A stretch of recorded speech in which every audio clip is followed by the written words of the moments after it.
To begin your cross for Easter, it's going to have some sunflowers in there, and it's going to have that turquoise up against and contrasting against the yellow sunflowers. It really just pops. We're not going to do a border. This was just kind of like a practice run for me. So let me show you how you're going to start.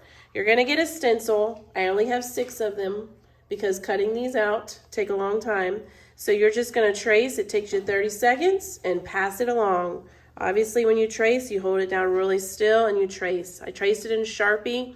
That is a possibility if you choose to do that. If you don't trust yourself, trace in pencil.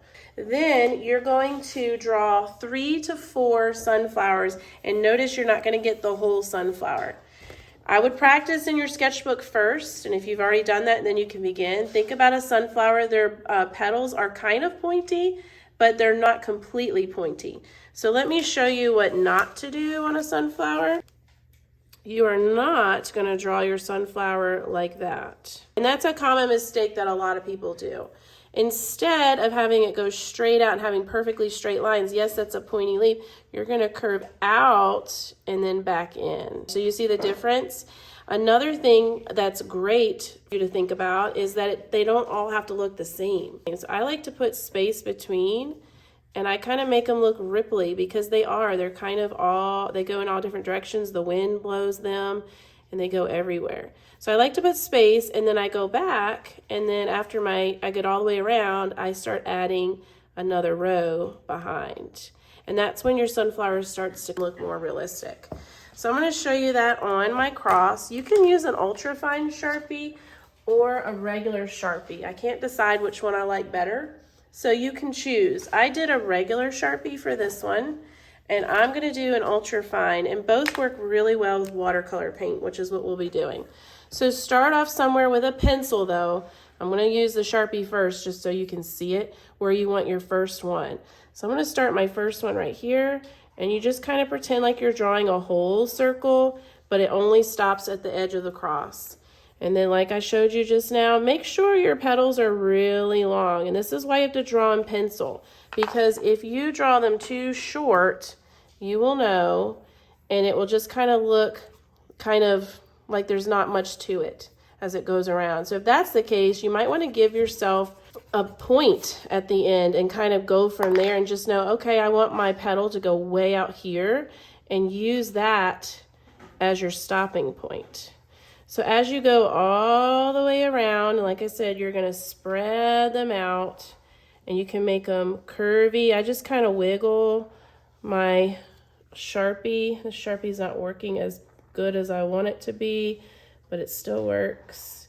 And everyone will have their own style. That's what I noticed with sunflowers. I've done a lot of projects with sunflowers, actually. It is a common subject matter for all art. Vincent van Gogh is known for his sunflower painting, which I will show you in a minute. You probably all know this one of my favorites. Everybody just kind of has their style that kind of comes out. So everyone's sunflowers will look different, and that's what the beauty of it is. We don't all want to look the same. It's art. It's just your way of doing that. So after you create another row of petals behind this second row, if you want to go in with a third row of little ones behind that, go for it. Just remember, it is going to be painted with a paintbrush, which is way thicker than an ultra fine or a regular fine Sharpie.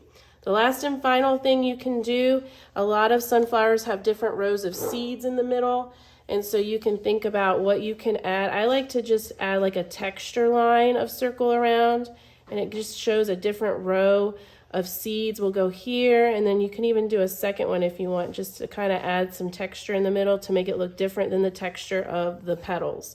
And then I like to add a few lines in a few of the petals. They don't all have to have them, just randomly, and it just makes it look like there's folds and wrinkles, and it just adds a little bit to the flowers. And then lastly, you're going to add your leaves. I would not add your leaves until you have all your sunflowers, because those are kind of like space fillers, and I don't want to fill the space with leaves right now. I still have 2 more sunflowers that I need to add.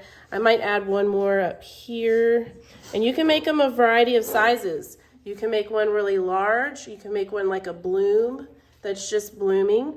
So it's nice to have the variety. I'm going to put one right here, I think. And then after I get all those petals, then I'll start adding the leaves, and the leaves are just going to be a little bit wider than the petals, so they stand out. And then the texture is also going to make them stand out. A line down the middle, and then the veins. And veins just make a letter V for vein.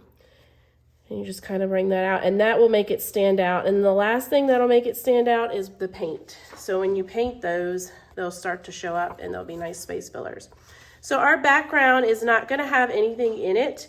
We might decide on the last day after we finish painting the cross what we want to do with the background. If you want to leave it white, white looks good. I think it's a good contrast. Or if you want to add something to it, we'll make that decision later.